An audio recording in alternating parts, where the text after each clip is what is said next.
ஜீவா 2 பேருக்குமே தட்டை எடுத்து வைத்து காலை உணவை பரிமாற இருவரும் சந்தோஷமாக பேசிக்கொண்டே சாப்பிட்டு முடித்தனர். பரவாயில்லடா ஜீவா, உனக்கு இவ்ளோ டேஸ்டா சமைக்க தெரியும்னா எனக்கு சமைக்கணும்ன்ற கவலையே இல்ல, எல்லாத்தையும் நீயே பாத்துக்க மாட்ட என்று ஏதோ பேச்சுவாக்கில் உளறிவிட அதில் அதிர்ச்சியான ஜீவா அவளையே வைத்த கண் வாங்காமல் பார்த்து கொண்டிருந்தான்.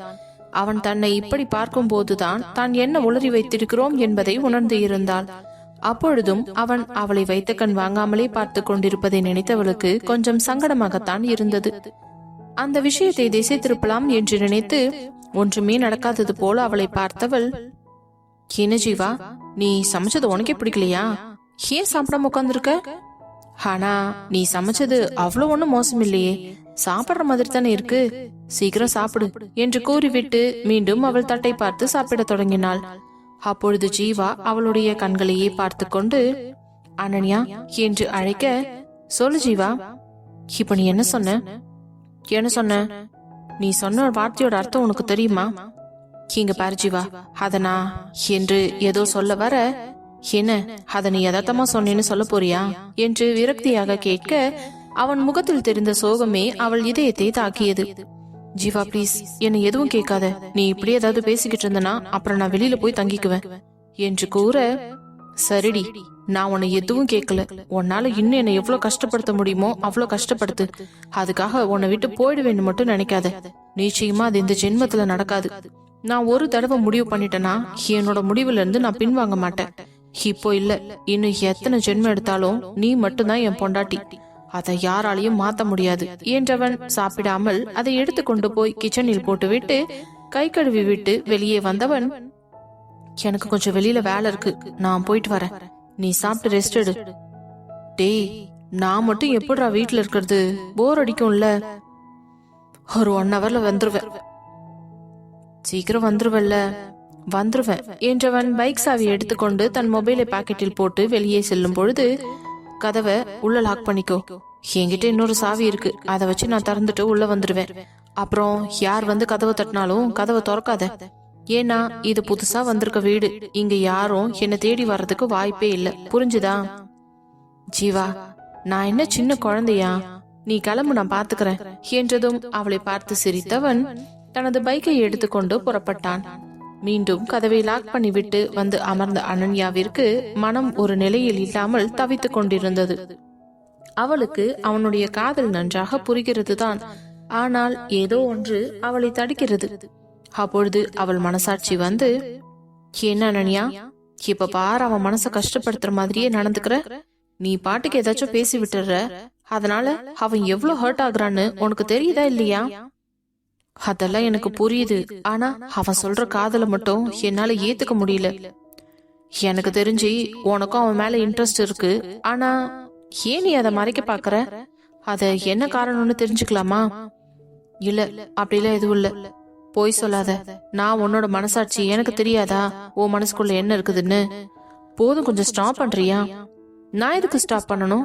நீ தெளிவான முடிவெடுக்கிற வரைக்கும் நான் உன்னை இப்படித்தான் டிஸ்டர்ப் பண்ணிக்கிட்டே இருப்பேன். தயவு செஞ்சு இங்கிருந்து கிளம்பு. என்னால முடியாது. ஏன் அவன் மேல இருக்க காதல ஒத்துக்க மாட்டேங்கிற? ஏன் உனக்கு தெரியாதா? இல்ல தெரியாது, நீயே சொல்லு. நான் ஆதிய, போதும் நிறுத்து, இதுக்கு மேல இப்படியே போய் சொல்லி உன்னை நீயே ஏமாத்திக்க போறியா? நீ சொல்றது உண்மை இல்லைன்னு ஜீவாவுக்கே தெரியும். அப்படி இருக்கும் பொழுது எதுக்கு தேவையில்லாம அந்த பொய்யை சுமந்துட்டு இருக்க? இப்ப நீ என்ன சொல்ல வர? ஆதி மேல எனக்கு லவ் போயிடுச்சுன்னு சொல்ல வரியா? ஆமா, ஆதி மேல இப்போ உனக்கு 1% கூட லவ் கிடையாது.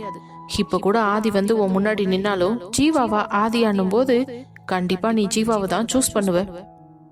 இல்ல, அப்படியெல்லாம் நடக்கிறதுக்கு வாய்ப்பே இல்ல, எனக்கு ஆதி தான் முக்கியம். அப்படியா? சரி, நான் கேட்கறதுக்கு மட்டும் மனசாட்சிக்கு விரோதம் இல்லாம பதில் சொல்லு. இவ்வளவு நாள் இங்க வந்திருக்கியே, நீ எப்படி இருக்க, என்ன ஏது, சேஃப்டியா தான் இருக்கியா, சாப்பிட்டியா, என்ன பண்ணிக்கிட்டு இருக்கேன்னு ஏதாவது ஒரு நாளாவது உன்னோட ஆதி போன் பண்ணி கேட்டானா? இல்ல நீ இருக்கிற இடத்த தான் வந்து பார்த்தானா என்று கேள்வி கேட்க அவளுக்கு அதற்கான பதில் இல்லாமல் அமைதியாக நின்று கொண்டிருந்தாள். ஆனால் ஏனோ தெரியவில்லை, அவள் கண்கள் கலங்கி கொண்டுதான் இருந்தது. பதில் சொல்லு, இப்படி அமைதியா கண்ணு கலங்கிட்டு இருந்தா எதுவும் சரியாயிடாதுதான். ஆனா உன் மேல பாசம், அன்பு, காதல் எதுவுமே இல்லாத ஒருத்தனுக்காக எதுக்கு உன் வாழ்க்கையை தொலைக்கிற? ஜீவாவை பாரு, உனக்காக என்ன வேணாலும் செய்வான். உன் மேல எவ்வளவு பாசம் வச்சிருக்கான். உன்னை அப்படி ஒரு சிச்சுவேஷன்ல நேத்து பார்த்த போது அவன் எப்படி துடிச்சு போனான்னு உனக்கு தெரியாதா? எவ்வளவு கோவப்பட்டு அவங்களெல்லாம் அடிச்சு நொறுக்கனான். அப்ப மட்டும் அவனை இறுக்கமா கட்டி பிடிச்சிட்டு என்னை விட்டு போகாதன்னு சொல்ல முடிஞ்ச உனக்கு அவனோட காதலை ஏத்துக்கணும் போது மட்டும் கஷ்டமா இருக்குதா? இல்ல, என்ன இருந்தாலும் நான் ஆதியை லவ் பண்ண பொண்ணு. அது எப்படி ஜீவாவ? அவன் அத பத்தியெல்லாம் உன்கிட்ட பேசவே இல்லையே. அவனுக்கு ஆல்ரெடி நீ ஆதியை லவ் பண்ண விஷயம் எல்லாம் தெரியும். தெரிஞ்சுதானே உன்கிட்ட வந்து லவ் ப்ரப்போஸ் பண்ணா. இருக்கலாம், நாளைக்கே ஃபியூச்சர்ல நீ இன்னொருத்தனை லவ் பண்ணவள்னு அவன் சொல்ல மாட்டான்றதுக்கு என்ன நிச்சயம் என்று அனன்யா கோவமாக கேட்க, ஃபியூச்சர்னு நினைச்சி இருக்கிற வாழ்க்கைய நீ தொலைச்சுக்கிட்டு இருக்க. அவன் எந்த காலத்திலயும் அப்படி ஒரு வார்த்தை கேட்க மாட்டான். இவ்வளோ நாள் பழகியும் அவனை பத்தி உனக்கு புரியாம இருக்கிறது தான் எனக்கு ரொம்ப ஆச்சரியமா இருக்குது. என்ன சொன்னாலும் என்னால இதை ஏத்துக்க முடியாது. தயவு செஞ்சு நீ என்ன பேசி பேசி குழப்பாம இங்கிருந்து கிளம்பு. நான் ஏன் கிளம்பணும்? இவ்ளோ பேசுறியே. நேத்து அந்த சிச்சுவேஷன்ல ஏதாவது தப்பு நடந்திருந்தா அப்போ என்ன பண்ணிருப்ப என்றதும் அவளுடைய உடம்பே ஒரு நிமிடம் தூக்கி போட்டது. நோ, அப்படி சப்போஸ் ஏதாவது நடந்திருந்தா நான் உயிரோடவே இருந்திருக்க மாட்டேன். தெரியுதுல்ல, அப்போ உன் மானத்தை மட்டும் இல்ல உன் உயிரையும் சேர்த்து காப்பாத்தி கொடுத்தது அந்த ஜீவாதான். இப்ப வரைக்கும் உன் கூட இருந்து பாதுகாப்பாகவும் அனுசரணையாவும் பாத்துக்கிறது அவன்தான். இதை விட ஒரு நல்ல மனுஷன் உன் லைஃப் பார்ட்னரா கிடைக்கவே மாட்டான். கண் முன்னாடி கிடைக்கிற நல்ல வாழ்க்கையை தூக்கி போட்டுட்டு அதுக்கப்புறம் ஒண்ணுமே இல்லாத நிக்காத, அவ்வளவுதான் சொல்லுவேன் என்ற மனசாட்சி அங்கிருந்து சென்று விட அவளுக்கு என்ன முடிவெடுப்பது என்று தெரியாமல் குழப்பத்துடன் இருந்தாள். அப்பொழுது அவளுடைய தோழி போன் செய்தாள். போனை அட்டன் செய்தவள், ஹலோ, எப்படி இருக்கடி? ஹாய் அனன்யா, என்ன நீ இந்தியாவுக்கு போய் எவ்வளவு நாள் ஆச்சு? எப்பதான் திரும்பி வருவ? இல்லடி, எனக்கு கொஞ்சம் வேலை இருக்குது அதான். ஆனா நீ இல்லாம எங்களுக்கு ரொம்ப போர் அடிக்குது அனன்யா. நாங்க எங்கேயுமே போறது இல்ல. பார்ட்டி பப்பு எதுவுமே என்ஜாய் பண்ண முடியல. நீ எப்படி வருவ? நான் வர்றதுக்கு கொஞ்சம் டைம் ஆகும்டி. நான் இல்லைன்னா என்ன, நீங்க எல்லாம் போக வேண்டியது தானே. அது எப்படி நீ இல்லாம நாங்க போறது? உன் அளவுக்கு எங்களுக்கு வசதி கிடையாது தெரியுமில்ல என்றதும் தான் அனன்யாவிற்கு சுருக்கென்று இருந்தது. இவ்வளவு நேரம் போன் பண்ணி பேசிய தோழி ஒரு வார்த்தை கூட தான் எப்படி இருக்கிறேன் என்று கேட்காமல் சாப்பிட்டேனா என்றும் கேட்கவில்லை. அவளுடைய பிரச்சனை அவள் இல்லாமல் அவர்களால் என்ஜாய் பண்ண முடியவில்லை. செலவு செய்வதற்கு அனன்யா இல்லாத ஒரு வார்த்தை மட்டுமே அவளுடைய பேச்சில் தெரிய, சரி இப்போ என்ன பண்ணணும்னு சொல்ற? அதெல்லாம் ஒண்ணும் இல்ல, சரி நீ வா, வந்ததுக்கு அப்புறமே நம்ம வெளியில போலாம் என்றதும் அவளுக்கு மீண்டும் மனம் வலித்தது. நான் அக்கௌண்ட்ல பணம் போட்டு விடுறேன், அதை செலவுக்கு வச்சுக்கோங்க என்றதும் அவள் தோழிக்கு சந்தோஷம் தாங்க முடியவில்லை. சூப்பர் டி, ஆனா நீ இல்லாம போறதுக்கு தான் கொஞ்சம் கஷ்டமா இருக்கு. இட்ஸ் ஓகே, நீங்க போய் என்ஜாய் பண்ணுங்க, நான் வந்ததுக்கு அப்புறமா கண்டினியூ பண்ணிக்கலாம். சரிடி, அப்ப நான் போனை வச்சிடுறேன் என்று பட்டென்று போனை வைக்க அனன்யாவின் கண்கள் எதிர்பார்க்காத நேரத்தில் கண்ணீர் கலங்கியது. உடனே மீண்டும் அவள் மனசாட்சி வந்து, என்ன உன் ஃப்ரெண்டு போன் பண்ண உடனே ரொம்ப சந்தோஷமா இருந்திருப்பியே, ஆனா அவ காசுக்காக தான் உன்னை மிஸ் பண்றான்னு தெரிஞ்சதும் இதோ உன் கண்ணு கலங்குதா? நீ இன்னும் போகலையா? நான் எப்படி போவேன்? நான் உன்னோட மனசாட்சி உனக்குள்ளேயே தான் இருப்பேன். நீ தப்பு செய்யும் போதெல்லாம் உன்னை வந்து தட்டி கேக்குறதா என்னோட வேலையே. இப்ப என்ன சொல்ல வர்ற? உனக்கு இன்னுமா புரியல? பார்த்தல, உன்னை சுத்தி இருக்கிறவங்க எல்லாம் உன்னோட பணத்துக்காக தான் உன்னை யூஸ் பண்ணிக்கிறாங்க. ஆனா அது எதையுமே எதிர்பார்க்காம உன் மனச மட்டுமே பார்த்து விரும்பின ஜீவாவை இனிமேலும் விட்டு கொடுக்கணும்னு நினைக்கிறியா? என்னால தெளிவா எந்த முடிவும் எடுக்க முடியல, தயவு செஞ்சு இங்கிருந்து போ என்று மனசாட்சியை துரத்தி விட்டு மீண்டும் மெத்தையில் சென்று விழுந்தவள் நேற்று இரவு சரியாக உறங்காததற்கும் சேர்த்து வைத்து நன்றாக உறங்க தொடங்கினாள். அதே நேரம் வெளியில் வந்த ஜீவா நேற்று அவளிடம் பிரச்சனை செய்த அனைவரையும் ஒரு இடத்தில் கொண்டு போய் கட்டி போட்டு வைத்திருந்தவன், எதுக்குடா நீ அவகிட்ட தப்பா நடக்க முயற்சி பண்ணீங்க என்று கோபமாக கேட்க, என்னடா நீ என்னவோ பெரிய இவனாட்ட பேசுற, நீ எதுக்கு அந்த ராத்திரி அங்க வந்த? அதுக்கு தானே வந்திருப்ப, அப்புறம் எங்களை கேள்வி கேக்குற என்றதும் அவனுக்கு கோவத்தில் கண்கள் எல்லாம் சிவந்தது. யார்கிட்ட பேசுறோம்னு தெரிஞ்சு பேசுங்கடா, வெண்ணீங்களா இல்ல கைய கால் அடிச்சு உடைச்சிடுவேன் என்று பல்லை கடித்து கொண்டு கூற, என்ன நீ தடிச்சதோட எஃபெக்டே இன்னும் எங்க உடம்பு விட்டு போகல, இதுல இன்னும் வேற அடிச்சு உடைக்க போறியா? இங்க பாரு, அவளுக்கும் உனக்கும் என்ன சம்பந்தம்? எதுக்கு நீ வந்து இப்படி எங்களை டார்ச்சர் பண்ணிக்கிட்டு இருக்க? என்ன அவளுக்கு எனக்கு என்ன சம்மதமா? அவ என் பொண்டாட்டிடா. அப்படியா? ஆனா அவ கல்யாணம் ஆகாத பொண்ணுன்னு தானே சொன்னாங்க. யார் சொன்னாங்க என்றதும் திருதிருவென்று முழித்தவன், யாரோ சொன்னாங்க. அவ உன் பொண்டாட்டிங்கிறதுக்கு என்ன ப்ரூஃப் இருக்குது என்று திமிராக கேட்க, ஓ அப்போ ப்ரூஃப் காட்டினாதான் சார் நம்புவீங்களோ? ஆமா அப்படித்தான். நீ அவ மேல கைய வச்சதுக்கு உங்க கை கால் அடிச்சு உடைச்சே விட்டுருக்கணும். அப்ப இருந்த டென்ஷன்ல உங்களை சரியா அடிக்காம விட்டல்ல, அதுக்குதான் இப்ப இழுத்து வச்சு சாத்துன்னு சாத்த போறேன் என்றவன் அங்கிருந்த உருட்டக்கட்டையை எடுத்து அவன் கோபம் தீரும் வரை அந்த மூவரையும் அடித்து நொறுக்கினான். அவர்களால் எந்த வேலையும் செய்ய முடியாத, நடக்க முடியாத அளவிற்கு அவர்களது கை கால் எல்லாம் உடைத்து துவம்சம் செய்தவன், இன்னொரு டைம் வாழ்க்கையில எந்த பொண்ணையும் தொடணும்னு உங்களுக்கு ஆசையே வரக்கூடாது. இந்த கையும் காலையும் யூஸ் பண்ண முடியாம கிடக்கும் போதெல்லாம் என் பொண்டாட்டிய ஏண்டா தொட்டன்னு ஒரு நிமிஷமும் நீங்க ஃபீல் பண்ற மாதிரி இருக்கணும் என்று கூறியவன் காலால் அவர்களை எட்டி உதைத்து விட்டு அங்கிருந்து சென்று விட்டான். அவர்களை அடித்த அடியில் அவன் மேல் லேசாக அவர்களுடைய ரத்தம் பட்டிருந்தது. அதை கவனிக்காதவன் தன்னுடைய பைக்கை எடுத்துக்கொண்டு மீண்டும் வீட்டிற்கு செல்ல, அப்பொழுதுதான் மதியம் சமைப்பதற்கு தேவையான எந்த பொருளும் வீட்டில் இல்லை என்பது புரிய கடைக்கு சென்று காய்கறி எல்லாம் வாங்கியவன் மீண்டும் தன்னுடைய வீட்டிற்கு புறப்பட்டு சென்றான். அதே நேரம் அனன்யா நன்றாக உறங்கிக் கொண்டிருக்கும் போதே அவளுடைய போன் அடிக்கும் சத்தம் கேட்டதில் தூக்கத்தை கலைத்து விட்டு போனை பார்த்தவளுக்கு ஆச்சரியம். அவளுடைய அம்மா தான் அழைத்திருந்தார். என்ன அம்மா போன் பண்ணிருக்காங்க? வந்து இவ்வளோ நாள்ல ஒரு தடவை கூட போன் பண்ணது இல்லையே. நான் போன் பண்ணாலும் பார்ட்டில இருக்கேன், அங்க இருக்கேன், இங்க இருக்கேன்னு சொல்லுவாங்க என்று ஆச்சரியமாக அந்த போனை எடுத்து அட்டன் செய்து காதில் வைத்தவள், ஹலோ மாம் என்றதுதான். ஹலோ அனன்யா, எங்க இருக்க நீ? நான் சென்னையில தான் மாம் இருக்கேன். சரி ஓகே, நீ இன்னும் கொஞ்ச நாளைக்கு அங்கேயே இரு. ஏமா என்று பாவமாக கேட்க, நான் அப்பா 2 பேரும் ஒரு ட்ரிப் பிளான் பண்ணிருக்கோம். நாங்க போயிட்டு ரிட்டர்ன் வர்றதுக்கு எப்படியும் ஒரு 2 or 3 months ஆகும். அப்ப நம்ம 3 பேரும் சேர்ந்தே போகலாமா? இல்ல அனன்யா, இது நானும் அப்பாவும் மட்டும் தனியா போகணும்னு முடிவு பண்ணிருக்கோம். அங்க நீ வந்து என்ன பண்ண போற? உனக்கு கல்யாணம் ஆயிருந்தா கூட புருஷனையும் கூட்டிட்டு போயிருக்கலாம். நீ தனியா வந்து எங்களுக்கு டிஸ்டர்பன்ஸா இருக்கிறதுக்கா? அம்மா, எப்போ இருந்து நான் உங்களுக்கு டிஸ்டர்பன்ஸ் ஆனேமா? இங்க பாரு, எனக்கு இந்த சென்டிமெண்டா பேசினா சுத்தமா பிடிக்காது. என்னோட லைஃப நான் நல்லா என்ஜாய் பண்ணணும்னு நினைக்கிறேன்.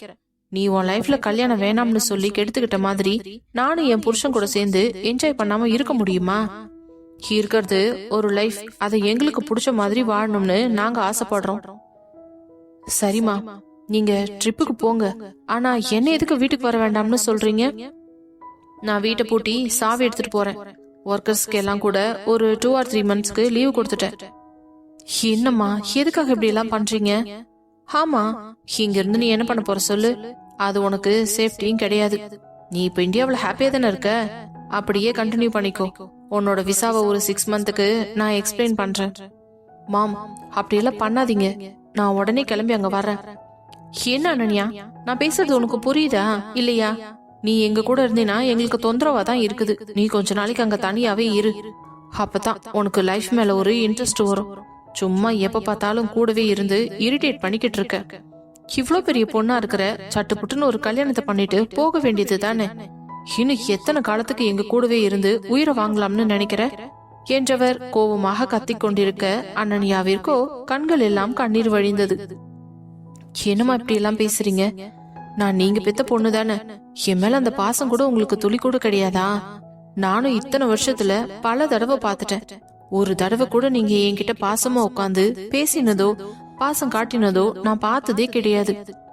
ஏதோ ஊருக்காக என்ன வேறு வழி இல்லாம வளர்த்த மாதிரி தான் இருக்குது என்று கூறவும், ஆமா அப்படித்தான் நினைச்சுக்கோ. எனக்கு அதை பத்தி எல்லாம் கவலை இல்ல. இந்த விஷயத்த சொல்றதுக்காகத்தான் நான் கால் பண்ணேன். உன்கிட்ட வெட்டியா பேச எனக்கு டைம் இல்ல. நான் வைக்கிறேன். அம்மா, நான் இங்க வந்து எவ்வளவு நாள் ஆச்சு? எங்க இருக்கிறேன், என்ன பண்ணிக்கிட்டு இருக்கேன்? எனக்கு ஏதாவது பிரச்சனையா? நான் சாப்பிட்டேனா எதுவுமே கேட்க மாட்டீங்களா? எதுக்கு கேட்கணும்? நீ என்ன சின்ன குழந்தையா உன்கிட்ட கேட்டுட்டு இருக்கிறதுக்கு? அதான் இவ்ளோ பெருசா வளர்ந்துருக்கல்ல, உன்னை பாத்துக்க உனக்கே தெரியாதா? அம்மா, எனக்கு இங்க ஒரு பிரச்சனை. அது உன்னோட பிரச்சனை, அத பத்தி எனக்கு கவலை இல்ல. சரி, நான் வைக்கிறேன். அப்புறம் நான் போன் பண்ணதே இன்னொரு முக்கியமான விஷயத்த சொல்றதுக்கு தான் என்றதும் அவள் அமைதியாக இருக்க, கேக்குறியா இல்லையா? என்று கத்த, சொல்லுங்கம்மா. இதுக்கு மேல உங்க அப்பாவுக்கு ஃபோன் பண்ற வேலையெல்லாம் வச்சுக்காத. அவரும் உன் மேல இருக்க பாசத்துல உடனே உன்னை கிளம்பி வான்னு சொல்லிடுவாரு. அதனால என்னோட ட்ரிப் தான் பாதிக்கும். சோ உங்க அப்பாவுக்கு நீ கால் பண்ண முயற்சி கூட பண்ணாத. ஏன்னா இனிமே அவரோட போனை நான் தான் யூஸ் பண்ண போறேன். நீ அவருக்கு போன் பண்ற விஷயம் மட்டும் தெரிஞ்சதுன்னா உன் நம்பரை பிளாக் பண்ணிட்டு போய்கிட்டே இருப்பேன் என்று கூறியதும் அவள் ஒரு நிமிடம் அதிர்ந்துதான் போனாள். அம்மா, உண்மையிலேயே நீங்க தான் என்ன பெத்தீங்களா? ஷிட், இப்படி ஒரு கேவலமான கேள்விக்கு என்னால பதில் சொல்ல முடியாது. நான் தான் உன்னை பெத்தேன். அதுக்காக எந்த நேரமும் உன்னை தலையில தூக்கி வச்சுக்கிட்டு திரிய முடியுமா? எனக்குன்னு ஒரு வாழ்க்கை இருக்கு, அதை நான் பாக்கணும். உன் வாழ்க்கையை நீ கெடுத்துக்கிறது இல்லாம என் வாழ்க்கையும் சேர்த்து கெடுக்கலாம்னு பாக்குறியா? உன்ன மாதிரி ஒரு பொண்ணை இந்த உலகத்திலேயே நான் பார்த்தது இல்ல. நான் போனை வைக்கிறேன். இனிமே இங்க 2 பேருக்கும் போன் பண்ணி தொல்லை பண்ணாத. சரி, எங்க போறீங்க, எப்ப வருவீங்கன்னாவது சொல்லுங்க மாம். அதெல்லாம் உன்கிட்ட சொல்ல வேண்டிய அவசியம் இல்ல. ஏன் அங்கேயே நீ வந்து நீங்களே இம்சை பண்ணுவ.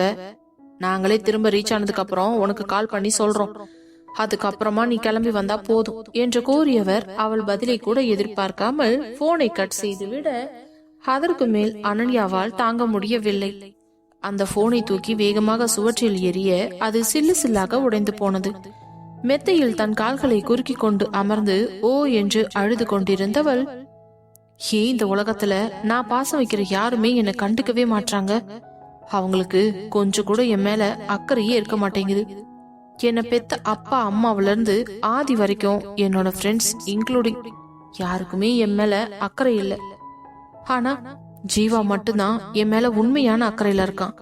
ஆனா அவனோட காதல கூட என்னால ஏத்துக்க முடியல. ஏதோ ஒண்ணு தடுக்குது. இன்னும் எவ்வளவு நாளைக்கு நான் அவன் கூட இப்படி இருக்க முடியும்? கல்யாணமாக நான் இந்த வீட்டுல இவ்வளவு நாள் இருக்கேன்னு தெரிஞ்சாலே அக்கம் பக்கத்துல இருக்கிறவங்க எல்லாம் ஜீவாவோட பேரண்ட்ஸ், ஜீவாவோட சொந்தக்காரவங்க எல்லாம் அவனை தான் கேவலமா பேசுவாங்க. இல்ல, என்னால அவனோட வாழ்க்கையில எந்த பிரச்சனையும் வரக்கூடாது. என்னை பொறுத்த வரைக்கும் எனக்காக உதவி செஞ்சு என் கூடவே இருக்கிற ஒரே நல்ல நண்பன் தான் ஜீவா. அவன் நிச்சயம் எந்த காலத்திலையும் நான் கஷ்டப்படுத்த மாட்டேன் என்று கூறியவள் தேம்பி தேம்பி அழுது கொண்டிருந்தாள். அதே நேரம் வீட்டிற்கு வந்த ஜீவாவோ அவனிடமிருந்த சாவியை போட்டு கதவை திறந்து கொண்டு உள்ளே வந்தவன் அந்த காய்கறி எல்லாம் டைனிங் டேபிளில் வைத்து விட்டு சுற்றி முற்றிலும் பார்த்தான். எங்கேயுமே அனன்யா இல்லை. அறையில் தான் இருப்பாள் என்றதனால் அறை கதவை தட்டினான். அனன்யா, உள்ள வரலாமா என்று கேட்க, வா ஜீவா என்று அவள் அழைக்கவும் மெதுவாக கதவை திறந்து கொண்டு உள்ளே சென்றவனுக்கு அவளுடைய முகத்தை பார்த்ததும் ஏதோ ஒன்று சரியில்லை என்பது மட்டும் நன்றாக புரிந்தது. கிட்டே சென்றவன் அவளை உற்று பார்க்க அவள் அழுததற்கான தடயமாக கண்ணீர் கோடுகளும் அவள் கண்கள் இரண்டும் சிவந்து வீங்கி போய் இருந்தது.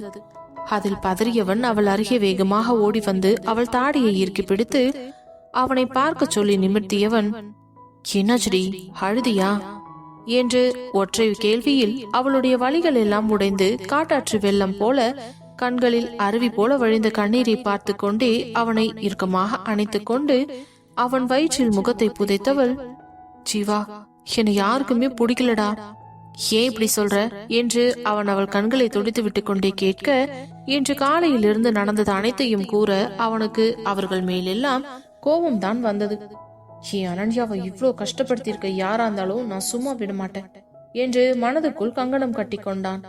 அதே நேரம் அவளோ தேம்பி தேம்பி அழுது கொண்டிருக்க அவளுடைய கண்ணீர் அவனுடைய வயிற்றை நினைக்கவும் மெதுவாக அவள் கண்ணீரை துடைத்து விட்டவன், அனன்யா, நீ இந்த அளவுக்கு ஃபீல் பண்ற மாதிரி இப்ப எதுவும் இங்க நடக்கலடி. உனக்காக நான் இருக்கேன்ல, அது ஏண்டி உனக்கு புரியவே மாட்டேங்குது? ஜீவா, எனக்கு புரியாமலாம் இல்ல. ஆனா என்ன, இப்ப சொல்ற கேட்டுக்கோ. நீ என்ன லவ் பண்ணாலும் சரி, பண்ணலனாலும் சரி, நீ தான் என் பொண்டாட்டி, நீ தான் என்னோட காதலி.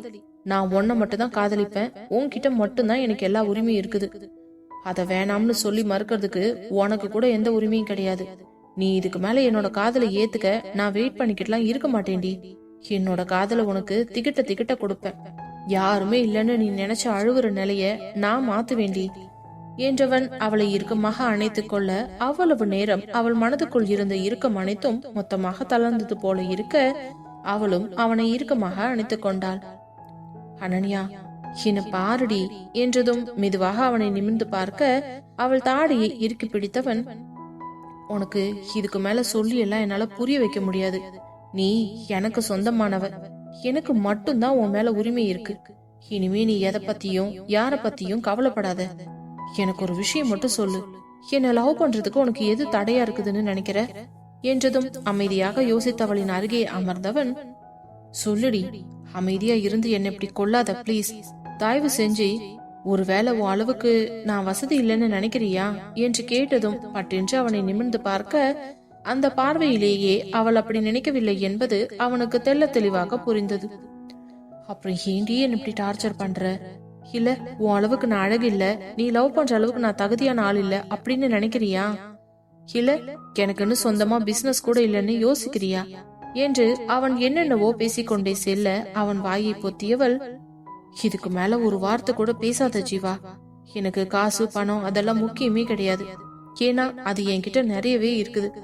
இன்னும் சொல்ல போனா எங்க அம்மா அப்பா சேர்த்து வச்சுக்கிற சொத்து எல்லாமே அவங்க பொண்ணு என் ஒருத்திக்கு மட்டும்தான். ஆனா இவ்வளவு இருந்தோ நான் எதுவுமே இல்லாத அனாதை மாதிரி நிக்கிறேன்டா என்றதும் அவன் கண்கள் கலங்க அப்படியே அவளை இறுக்கமாக அணைத்து தன் மார்பில் புதைத்து கொண்டவன், தயவு செஞ்சு நான் இருக்கும்போது இன்னொரு வார்த்தை இந்த மாதிரி அனாதை அது இதுன்னு சொல்லாதடி. அதான் உனக்கு நான் இருக்கேன்னு சொல்றேன்ல, ஆனா நீ என்னை ஏத்துக்க தயாரா இல்ல, என்னை தூக்கி போடுற மாதிரியே பேசிக்கிட்டு இருக்க. இதுக்கு மேல எனக்கு என்ன பண்றதுன்னு நிஜமாவே தெரியல. நான் உன்னே ஒன்னு கேட்கவா? என்னடா? நம்ம 2 பேரும் கல்யாணம் பண்ணிக்கலாம்டி என்றதும் பட்டென்று அவனை விட்டு பிரிந்தவள், என்ன ஜீவா உனக்கு பைத்தியம் பிடிச்சிருக்கா? ஏதோ ஷாப்பிங் போலாமாங்கிற மாதிரி கேக்குற. கல்யாணங்கிறது எவ்வளவு பெரிய விஷயம் தெரியுமா? யார் இல்லன்னா, ஆனா கல்யாணம் பண்ணிக்க போற 2 பேரோட மனசுக்கு விருப்பம் இருந்தா மட்டும் போதும், வேற எதுவும் தேவையில்லை. இல்ல என்னால உன்னை கல்யாணம் பண்ணிக்க முடியாது என்று பட்டென்று கூறியதும் அவனுடைய இதயம் பலமாக அடி வாங்கியது. என்னதான் அனன்யா உனக்கு பிரச்சனை? ஏண்டி என்ன உனக்கு பிடிக்க மாட்டேங்குது? நீ எதிர்பார்க்கிற மாதிரி நான் இல்லையா? உனக்கு அந்த ஆதிரி மாதிரி இருந்தா தான் பிடிக்குமா என்று வெறுத்து போய் கேட்க, அப்படியெல்லாம் இல்ல ஜீவா. பின்ன உனக்கு என்னதான் பிரச்சனைன்னு என்கிட்ட தெளிவாதான் சொல்ல. இப்படி என்ன சித்திரவதை பண்ணாதடி, எனக்கு ரொம்பவே கஷ்டமா இருக்குது. ஜீவா, என்னால நீ இவ்ளோ கஷ்டப்படுறத பாக்கும்போது ரொம்ப வேதனையா தான் இருக்குது. ஆனா நீ சொன்ன எதுவுமே அதுக்கு காரணம் இல்ல. அப்படின்னா வேற என்ன காரணம்? அதையாவது சொல்லு. ஜீவா, நான் ஏற்கனவே ஒருத்தனை காதலிச்சிருக்கேன், அது உனக்கு தெரியும் இல்ல? தெரியுமே, ஆதி தானே. அவருக்கு தான் உன் மேல துளி கூட பாசம் இல்லன்னு எனக்கு நல்லா தெரியுதே. அதெல்லாம் ஓகேதான், ஆனா நான் மனசெலவுல ஒருத்தனை உயிருக்கு உயிரா காதலிச்சிருக்கேன். அது உனக்கு மிகப்பெரிய விஷயமா இல்லையா ஜீவா? இங்க பாரு அனன்யா, காதல் யாருக்கு வேணாலும் யார் மேல வேணாலும் வரும். ஆனா நம்மள யார் காதலிக்கிறாங்கிறது தான் முக்கியம். நம்ம மேல சுத்தமா விருப்பமே இல்லாத ஒருத்தவங்க மேல காதல வைக்கிறது சுத்த வேஸ்ட் இல்லையா? அப்படித்தான் நீ ஆதியை காதலிக்கிறேன்னு சொல்லிட்டு இருந்திருக்க. ஆனா உன் காதலுக்கு தகுதியான ஆள் ஆதி கிடையாது. அவர் என்னைக்குமே உனக்கு ஃப்ரெண்டா இருப்பதுக்கு மட்டும்தான் லாய்க்கி. இல்ல ஜீவா, என்ன இருந்தாலும் நான் இன்னொருத்தவனை காதலிச்சிருக்கேன். அப்படின்னும் போது உனக்கு கண்டிப்பா என்னோட கேரக்டர் மேல சந்தேகம் வர்றதுக்கு வாய்ப்பு இருக்குது. என்னைக்காவது நீ என்ன இப்படி ஒரு வார்த்தை தப்பா கேட்டுட்டீனா என்றதும் அவள் வாயை பொத்தியவன், சி, என்ன அவ்வளவு கேவலமானவன நினைச்சியாடி நீ? என்னை விட அதிகமா நான் உன்னை தாண்டி நம்புறேன். அதுவும் இல்லாம இதுக்கு முன்னாடி நீ எப்படியோ, ஆனா நான் பார்த்ததுல இருந்து நீ நல்ல பொண்ணாதான் எனக்கு தெரியல. நிச்சயமா நீ எனக்கு உண்மையாதான் இருப்பேன்னு என்னால நம்ப முடியும். இல்ல ஜீவா, இப்போ காதலிக்கிற வேகத்துல இதெல்லாம் பேசுறதுக்கு ஈஸியா இருக்கும். நாளைக்கு கல்யாணம் குடும்பம்னு வரும்போதுதான் அவசரப்பட்டுட்டோமோ, தப்பு பண்ணிட்டோமோன்னு ஒரு நிமிஷம் நீ யோசிச்சா கூட அதை என்னால தாங்கிக்க முடியாதுடா என்று அவள் கூறி முடிக்கும் முன்பே அவள் தாடியை இறுக்கி பிடித்தவன், இங்க பாரு, எந்த காலத்திலயும் நான் உன்னை அப்படி நினைக்க மாட்டேன். இது உனக்கு எப்படி சொல்ல புரிய வைக்கிறதுன்னு எனக்கு தெரியல. ஏன் அனன்யா எந்த தம்பு பண்ணிருக்க மாட்டான்னு எனக்கு தெரியும். நான் அவளை முழுசா நம்புறேன் என்றவன் அவள் தாடையை தன் இரு கைகளால் இறுக்கமாக ஏந்தி கொண்டு, ஐ லவ் யூ டி, I love you so much பொண்டாட்டி. நீ இல்லாத ஒரு வாழ்க்கை என்னால நினைச்சு கூட பார்க்க முடியாதுடி. நீ மட்டும் எனக்கு கிடைக்கலனா நிச்சயமா நான் உயிரோடவே இருக்க மாட்டேன், செத்து போயிடுவேன் என்றதும், ஜீவா அப்படியெல்லாம் பேசாதடா, ஐ லவ் யூ டூ என்று கூறியதுதான் தாமதம். அவள் காதலுக்கு சம்மதம் தெரிவித்த உடனேயே அவள் நெற்றி, கன்னம், மூக்கு, காது, கழுத்து என்று மாறி மாறி முத்தம் கொடுத்தவன் கடைசியில் அவள் தன்னவள் என்ற உரிமையோடு அவளின் இதழினை கவ்விக்கொண்டான். எதிர்பார்க்காமல் திடீரென்று அவன் முத்தம் கொடுத்ததும் அவளுக்கு பதட்டமாகி அவனை பிடித்து தள்ளுவதற்கு முயற்சி செய்ய, ஆனால் அவனோ அவன் தள்ள தள்ள இன்னும் நெருக்கமாக அவள் உதட்டிற்குள் நெருங்கிக் கொண்டிருந்தான். அவனை அடித்தடித்து சோர்ந்து போன அனன்யாவோ ஒரு கட்டத்தில் அவனுடைய முத்தத்தில் திகைத்துதான் நின்றாள். நீண்ட நேரமாக அவளது இதழ்களை பிரியாமல் முத்தம் கொடுத்து கொண்டிருந்தவனுக்கோ அவளை பிரிவதற்கு துளியும் மனமில்லை. அவள் இதழ் இன்னும் தனக்கு வேண்டும் என்று நினைக்க தோன்றவே அதில் வன்மையை கூட்டிக் கொண்டிருக்க சிறிது நேரத்தில் அவளுடைய உதடையெல்லாம் வலிக்க தொடங்கியது. ஒரு கட்டத்தில் அவளுடைய நுரையீரலுக்கு காற்று போகாமல் அவள் ஆக்சிஜனுக்காக ஏங்கிக் கொண்டிருப்பது தெரிந்ததும் தன்னுடைய மூச்சு காற்றை அவளுடைய நுரையீரலுக்கு செலுத்தினான். அதே நேரம் அவள் மயங்கி அவனது மார்பிலேயே சரிய அதில் ஒரு நிமிடம் பதறியவன் அவளிடமிருந்து தன் இதழ்களை மெதுவாக பிரித்து கொண்டு அவளை மெத்தையில் படுக்க வைத்தவன், என்ன இவ ஒரு முத்தத்துக்கு இப்படி ஆயிட்டா, இன்னும் எவ்வளவு இருக்கு என்று சிரித்துவிட்டு அவளுக்கு போர்வையை போர்த்தி விட்டவன் ஏசியை மிதமான டெம்பரேச்சரில் வைத்து குனிந்து அவள் நெற்றியில் ஒரு முத்தம் கொடுத்து, இப்ப சொல்றேன்டி, இனி வாழ்க்கை முழுக்க உனக்காக எப்பவுமே நான் இருப்பேன், அதுவும் உன்னோட ஜீவாவா. நீ உனக்கு யாரும் இல்லைன்னு நினைச்செல்லாம் ஃபீல் பண்ணாத, உன் புருஷன் நான் இருக்கேன் என்று அழுத்தமாக கூறினான். அதே நேரம் வைஷு கார்த்தியின் கேபின் கதவை திறந்து கொண்டு உள்ளே நுழைந்தவள், கார்த்தி உள்ள வரலாமாடா? வாங்க மேடம், நீங்க வர்றதுக்கெல்லாம் பர்மிஷன் கேட்கலாமா? என்னடா திடீர்னு மரியாதையெல்லாம் ரொம்ப அதிகமா இருக்கு.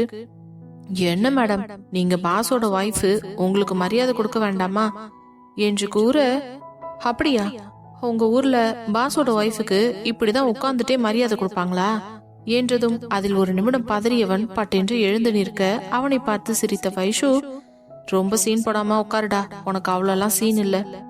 வைஷு நீ இருக்க பாரு, பின்ன சும்மா காமெடி பண்ற மாதிரி ஏதாவது பேசிக்கிட்டு இருக்க. உன்னை பார்த்து எவ்வளவு நாளாச்சு தெரியுமா? இந்த ஆபீஸ்ல தான் இருக்கிறேன்னு பேரு, ஒரு நாளாவது என்ன வந்து பாத்திருப்பியா? மேடம், நீ இருக்கிறது ஆதியோட கேபின்ல, சாரோட கேபின்குள்ள அப்படி தேவையில்லாம வர முடியாது, புரியுது இல்ல? தெரியும் தான், அதுக்காக என் கூட வந்து பார்க்க கூடாதா? நீயும் அங்கதானே இருக்க, உன்னை எப்படி வந்து பாக்குறது? அது சரி, இப்படி முதல்ல கூட கூட பேசுறத நிறுத்து. அப்புறம் என் நாத்தனார் எப்படி இருக்கா, என்ன சொல்றா? அவளுக்கு என்ன, ஜாலியா இருக்கா. ஃபேமிலி லைஃப்ல எப்படி போயிட்டு இருக்கு? ரொம்பவே சூப்பரா போயிட்டு இருக்குது. மாமியார் மருமகளும் ரொம்ப க்ளோஸ். என்னதான் டீல்ல விட்டாங்கன்னா பாத்துக்கோ. ஏன்? அப்படியா? இது நல்ல விஷயம் தானே. யாருக்கு நல்ல விஷயம்? எல்லாருக்கும் தான். மாமியார் மருமகளும் ஒத்துமையா இருக்கிறது எவ்வளவு பெரிய விஷயம் தெரியுமா? அது எல்லா குடும்பத்திலயும் கிடைச்சிடாது என்றதும், ஆமாமா, அந்த விஷயத்துல நீ கூட அத்தை கூட எவ்வளவு ஜாலியா இருக்க. உனக்கு ஏன்டா பொறாமையா இருக்கு? பொறாமையெல்லாம் இல்ல, என் ஃப்ரெண்டு நல்லா இருந்தா எனக்கு சந்தோஷம்தான். சரிடா, அப்படின்னா ஒண்ணு செய்யலாமா? இந்த சண்டே அன்னைக்கு எல்லாரும் சேர்ந்து ஒன்னா மீட் பண்ணலாம். ரொம்ப நாள் ஆச்சு பார்த்து. ஆமா வைஷு, நான் அதை தான் நினைச்சிட்டு இருந்தேன். நீ சொல்ற ஐடியா கூட நல்லா தான் இருக்கு. சரி, எங்க மீட் பண்ணலாம்னு சொல்லு. ஏதாவது ரிசார்ட்ல மீட் பண்ணலாமா? ரிசார்ட்டா? ஓகே, எனக்கு ஒன்றும் பிரச்சனை இல்லை. அப்புறம் வெள்ளிக்கிழமை அன்னைக்கு நம்ம கிளம்பிடுவோம். ஒரு நாள் அங்க ஸ்டே பண்ணிட்டு அடுத்த நாள் அங்கிருந்து வரலாம். வாவ், இது கூட செம்ம ஐடியாவா இருக்குது இல்ல? ஆமாண்டா, எல்லாரும் ஒன்னா சேர்ந்து இருந்த மாதிரியும் இருக்கும், ஒரு சின்ன ட்ரிப் என்ஜாய் பண்ண மாதிரியும் இருக்கும். எனக்கு டபுள் ஓகே. ஆனா எங்க போக போறோம்? இங்கேயே எங்கேயாவது லோக்கல்ல தான். அப்படின்னா எனக்கு தெரிஞ்சு நம்ம ஈசிஆர்ல ட்ரை பண்ணலாம். என்னவோ கார்த்தி, அதெல்லாம் நீ ரெடி பண்ணிக்கோ. ஓகேப்பா, நான் பாத்துக்கிறேன், நீ கவலைப்படாத. நீ எப்ப போகணும், என்ன எடுத்துட்டு போகணும், எப்படி போகணும்னு மட்டும் சொல்லு. மீதி எல்லாத்தையும் நான் அரேஞ்ச் பண்ணிக்கிறேன்.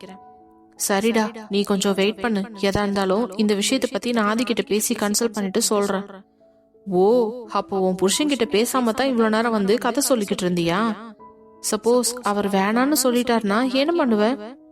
ஆதி அப்படியெல்லாம் சொல்ல மாட்டாரு. நீ இரு, நான் அவர்கிட்ட பர்மிஷன் கேட்டுட்டு உனக்கு சொல்றேன். சரி, ஓகே என்றதும் அங்கிருந்து எழுந்தவள் பின்பு மீண்டும் அவனை பார்த்து, கார்த்தி, நான் கேக்குறேன்னு தப்பா எதுவும் நினைச்சுக்காத. உனக்கு அனுவுக்கும் ஓகே தானே? 2 பேரும் ஹாப்பியா இருக்கீங்களா? என்ன வைஷு, எங்க 2 பேருக்கும் என்ன பிரச்சனை? நாங்க 2 பேரும் ரொம்பவே சந்தோஷமா தான் இருக்கோம். நீ எங்களை நினைச்செல்லாம் கவலைப்படாத. குழந்தைங்க 2 பேரும் எப்படி இருக்காங்க? அவங்களுக்கு என்ன, தாத்தா பாட்டி கூட செம்ம ஜாலியா என்ஜாய் பண்ணிட்டு இருக்காங்க.